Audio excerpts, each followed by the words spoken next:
guys, welcome back to the channel. Today you join me from the driver's seat of a 2004 Nissan Stagea. Now I'm going to say Stagea in this shoot, so if you're from any other place in the world and you say Stagea, sorry to start with, I say Stagea. Now let me explain to you what this car is, because there's going to be a fair few people out there that probably don't know what this car is, what it means, what it's all about, and why I am so excited to be driving this car today. Now the Nissan Stagea came in a couple of different variants. You do get older ones than this, but this is 2004 M35 Stagea and it's the Axis edition. So what does that mean?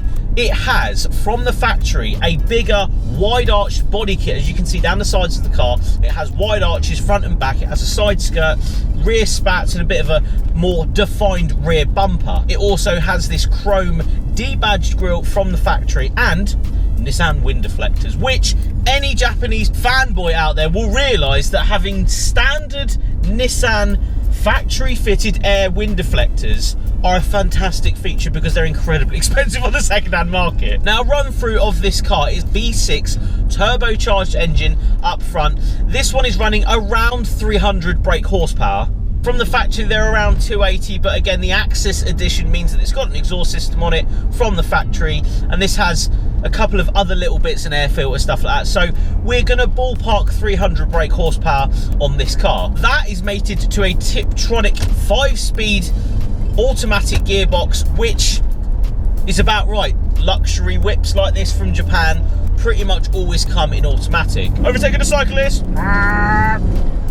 Now this thing sounds like an actual jet fighter taking off.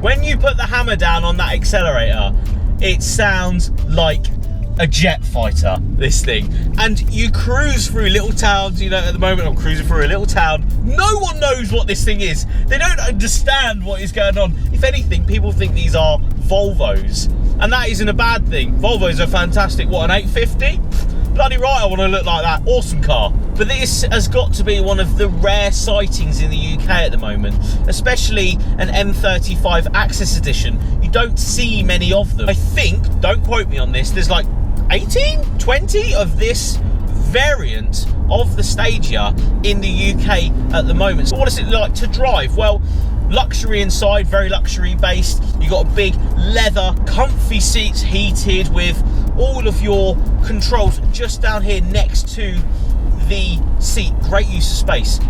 I'm getting onto use of space. So this car has been well thought out, unbelievably thought out. I cannot remember the last time I sat in and drove something that I felt was this thought out by Nissan. They have just thought of absolutely everything. Huge amount of space in the back, like it's a joke how much space is actually in this thing. It has 2 sunroofs.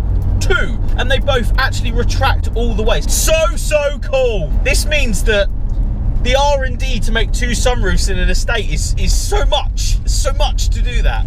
You have so many little things in here that just makes you realise how much work went into actually getting this car on the road. It's such a feat of engineering, this, that no one really knows about. Again, the first time I'd seen this, a lot of people didn't realise what it was, and I sort of went, I said, Nissan Stagea, that's so cool, I need to drive that, I need to go and experience it. Obviously, it's a Japan model, it has the Japanese writing on the centre console, it has Japanese on the centre screen as well. I understand absolutely none of it as well, no idea. I've just found the fuel consumption, so I'll put that on.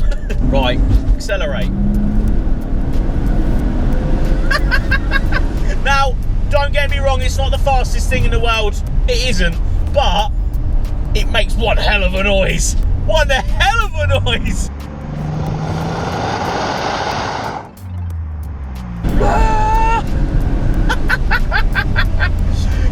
Cool car. The modifications on this car, let's get into modifications. As you can see, it has R35 GTR 20-inch wheels on it, wrapped in Falcon tyres. Set this car off so well. The rears are actually not spaced whatsoever. They fit really nicely on this chassis. The front have a 20mm spacer, and it sits so well on these with these sort of slightly wider arches from the factory. It just sits so good on these wheels. It's also been lowered on tying coilover suspension, so it sits just right, and I think this rides like a luxury big estate car that you would want. It has the power that you would want. It has the looks that people question and they don't understand. They're like, well, what is that thing? I don't get it. So confusion does set in when you do pull up or you do say what you have. They're like, what's that? I don't understand. For me as a Japanese car enthusiast, I love it. The amount of work that went in to get this car into production, just the well thought out buttons and everything about this car just makes it an absolute winner in my books. So guys, let's take a quick look round this Nissan Stagea. Now, there is a lot to talk about with this car. So first off, it is the M35 Stagea Axis Edition. So let's go through what that means. Up front, you have this chrome grille from the factory. You also have these wider arches just going down the car, which really define this from maybe other Stages that you will see. Really, really cool looking. And coming round the back, you have just a bit more of a side spats and stuff on the back bumper. Exhaust system as well, which is just basically a centre back exhaust system, which makes it sound incredible, as you have heard in this video. But I love the look of this thing. It's so blocky but sort of new at the same time. I like the front end, and I do love the idea of putting R35 wheels on one of these. It sits so good on these wheels with the Falcon tyres. Nice big footprint on the back to go with these wide arches. Coming down the side of the car, you have the Nissan from the factory window deflectors, which again, if you're into your Japanese stuff, you'll understand why I get excited about that. It has the double sunroof on top as well, but just well thought out, this car, I think. As we come round to the back, and I'll start with the rear, you actually have a reversing camera in this car from the factory, and as we come up, huge boot, which is what I wanted to start with. You actually have a little pull down bit there. If we bring this up, you have loads of storage space in there, even somewhere to store the boot cover just in there. If we flip this up, all of the tools bar the screwdriver, which is missing at the moment, for this Stagea. And it also has just here number plate relocation brackets, so you can relocate the number plate if you're overtowing anything. Again, completely well thought out, this car. And pulling the boot down, this actually has a double boot as well, so you actually can put anything you need to put in just by bringing up the rear screen just there. Again, over-engineered because it's Japanese, and as you can see, over-engineering, soft close boot. Soft close boot. Again, over-engineering at its best. We'll come into the back seats. Forgive me, bag there, but we actually have the original brochure for it as well. Got everything in here to show you exactly what it looked like back in 2004. As you can see, rear sunroof there, got a center armrest here, and these seats do actually recline, so the rear bench here reclines back if needs be. Again, complete luxury in the back. Coming up to the front of the car, and I love the idea that they use the space so well here, so even the buttons are in the side of the seat here, just using more of the vast space that is in this thing. Now, jumping in the car, as we come into the passenger seat, as you can see, there is another screen just down here that the owner has put in. Obviously, this came with a Japanese multimedia system in the center here. It does actually have the Bose sound system with the Bose rear subwoofer in the boot as well, which has all been wired up to this Pioneer center screen. It also has the top center screen there that would have come from the factory, which you can actually put up and down, as you can see, like that.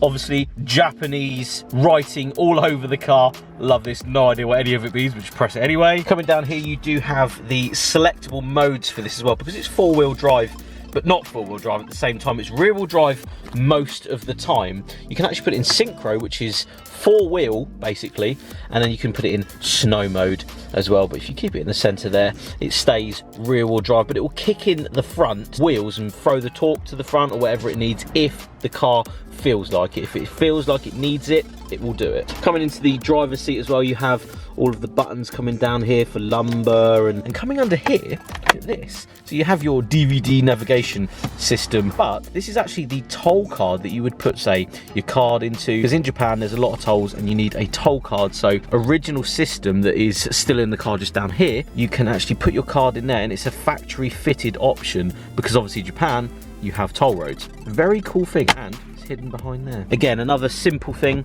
just simple. Great use of space.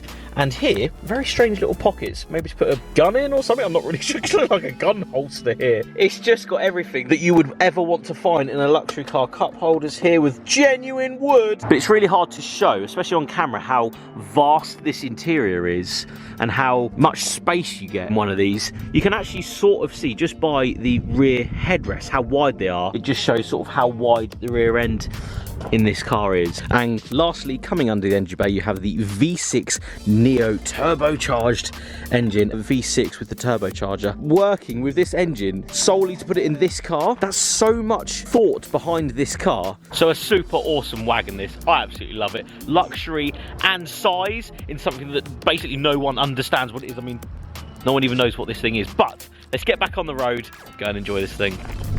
I think it's quite hard for me to explain to maybe some of the audience that watch my channel as to why I like this sort of car so much. It's hard to explain.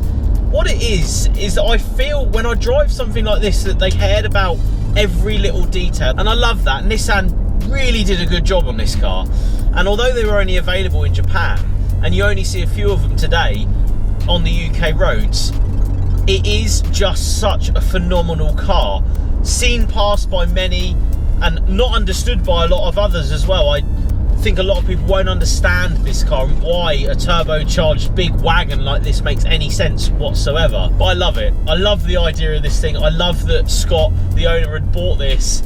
And when I first saw it, I was like, this is just sick. This is so cool with the R35 wheels that he's put on. It just looks so good. And it's something so different on the UK roads. It doesn't blend in. It's huge in comparison to other estates. Maybe in a C-Class estate, it looks gargantuan sat next to something like that, and I appreciate it for that. It just looks so good. Driving it around today, I've really enjoyed myself, and I've loved the idea of this car. The turbocharged engine up front, rear wheel drive or four wheel if needs be, all the space and comfort. The comfort level is just so good in this car. Fantastic sound system from the factory with the Bose sound system, and you're going to get, you know, around 20 mpg in one of these. Yes, they are an older 2.5 litre turbocharged engine, so you're going to get that sort of mpg figure from this thing. You can pick these up for around £6,000 to £7,000 depending on mileage and spec and all that sort of good stuff. I don't see many of them for sale these days, so in my opinion they're a fantastic Japanese barge for the money. £6,000 say to buy one of these. It's phenomenal money, and you get such a good car, and you don't fit in. No one else has got one, so I appreciate it for that. Anyway guys, thank you so much for watching again. Head over to fydapparel.com, pick up some FYD merch to support the channel, support the car reviews. Remember to like and subscribe. Liking this video means a lot to me. Leave a comment below and let me know your thoughts on this car. And as I crest boost, I'd like to thank you all for watching, and I'll see you on the next one. Oh, jet fighter noises!